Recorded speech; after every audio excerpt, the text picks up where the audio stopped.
is a video overview of this knife. And this knife is the Demko Custom AD15. And this is one cool knife. This knife has a ton of features on it. It has a ton of work that went into it.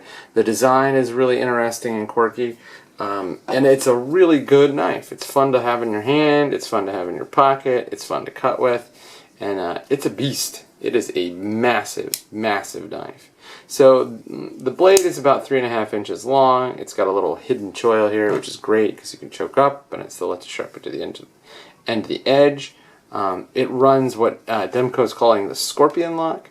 As you can see, this is a bar of titanium. It's actually 2 bars of titanium that are cantilevered out over the back. So there's a pivot right here, and the bar pivots like this. So when you open it, the bar pivots up, and then when you close it, or when you put the knife into the fully open position, you'll hear it, and the bar snaps down. If you're really careful, let's see if I can get, you can see that the bar actually wedges the knife. It doesn't push down on the blade. It wedges this way, so that it's actually holding the hook back. Let me see if I can show you. By the way, this is hard to do behind a camera, so give me a break for a second. Alright, so as you can see, there's the hook right here, and the bar actually wedges, let me see if I can do this with another hand, wedges right here, right between here and here. It actually doesn't sit down in here. It doesn't get seated all the way down. It's actually sort of holding the knife in place by putting pressure back on this hook, on the face of this hook right here. So you can see it roll right into place. And so the knife is locked in that position. If you want a little bit of extra security, there's this feature right here. It allows you to take your fingers and pull back. And now there's virtually no way that this knife will come apart, because this prevents the cantilevered lock from pivoting up, because it prevents the portion on the other side of the pivot from going down, and by doing that, it locks the lock. I've never been a really big fan of knives that had locking locks. There are a couple of really beefy extreme ratio knives that have the locking lock feature, but this one, I don't like them. I don't think they're necessary. They're certainly not necessary on this knife, but if you're going to have one, this is such a clever design.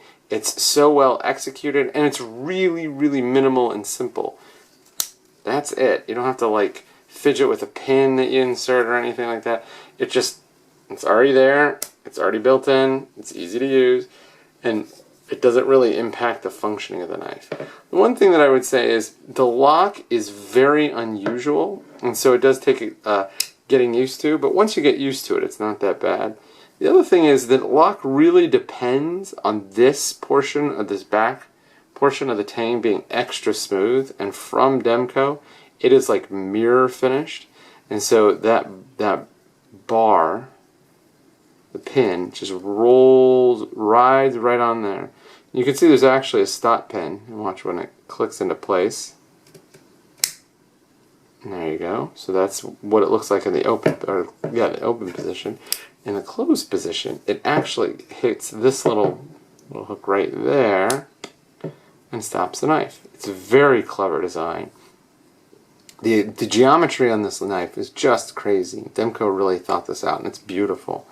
The blade itself is just a classic, Demko drop point. It's got the swedge up here. It's got these really pronounced gear cut jimping, and it's not sharp at all. It's plenty grippy.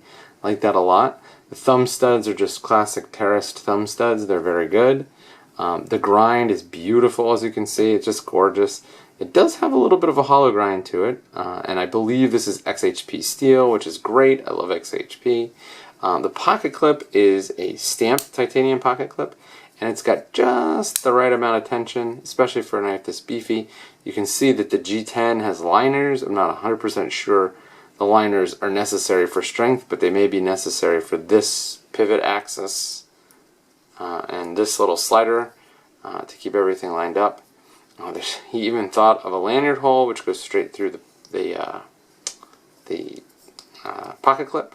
Overall, the knife is incredibly well executed. All of these edges are radiused. Even the lock bar is radiused. I would say that, out of the box or out of the pouch, you're going to have some work to do in teaching your hand the muscle memory necessary to close this knife, because it's not entirely intuitive. You sort of kind of give it like a pinch like that, but once you put a little pressure with the fat pad of your thumb in between there, you can sort of push down and rotate, and it'll lift the bar up just out of that slot enough for you to close it. The one thing that I would say is it's cool that you can close the knife with never getting your fingers in the blade path, which is something that I always liked, especially with something like the Benchmade Axis lock. The other thing is that this is actually a species of strap lock. That there are a couple of different designs, and I've actually been fortunate enough to have many of them and review many of them, and I like strap locks. So the one that I was thinking that is most similar to this is the strap lock that was developed by Pat Crawford and his son, that was licensed to A.G. Russell and then patented by A.G. Russell, and benefits were given back to the Crawfords. But that strap lock is actually a very thin, flexible piece of steel, or in some cases on A.G. Russell knives, plastic. And what happens is it snaps in, and again, what's holding the knife is not this force going down, but the fact that you're pulling against all of this. And so as long as it has some strength in this dimension, it doesn't need to have a whole lot of strength pushing down. Like, there's nothing really in the A.G. Russell thing holding it down in place other than sort of the flex. That's not true here. There's actually a pivot here. So there is some operation that's going on in the back here. I think there may be a spring. I'm just not 100% sure. But as it is, you're getting a ton of force that goes down on that lock bar. But again, the downward force is not what's holding the knife in play. Another strap lock that I liked is I really liked the Grant & Gavin Hawk strap lock on the Buck Marksman. And that had the added benefit of not only being a strap lock, the lock of the knife, but it was also sort of a torsion bar, the thing that made the flipper pop open. And actually, if you did it right, you had the tension right, it was an assisted open and an assisted close, which is really cool. All of these strap locks really tickle that part of my brain that like loves machines and machinery. And I think if you're a knife guy, that portion of your brain is pretty prominent. And if you're a fan of beefy folders, you got to know Andrew Demko. He's like one of the designers for Cold Steel. He developed the Triad lock, and he developed the Scorpion lock. And this is a really good example of his, not only of his craftsmanship, given how nicely finished everything is, but also of his creativity. I mean, it's a genus of a species, but all of these strap locks function in fundamentally different ways, and they're all really, really interesting designs. And so this is just a fabulous knife. It's a fun to own, fun to use, fun to carry, fabulous knife. It may not be the world's most practical thing, but if you're buying a $1,200 custom, you're probably not buying it for practicality. So why not get something that's like a little weird and cool? It's like the gull-wing doors in the DeLorean, right? Like not 100% practical, but boy are they cool. So this is the 8010. Thanks to Richard X Machiavelli for lending this to me, and I'm going to post a video review of this knife, or I'm going to post a written review of this knife coming soon. Thanks.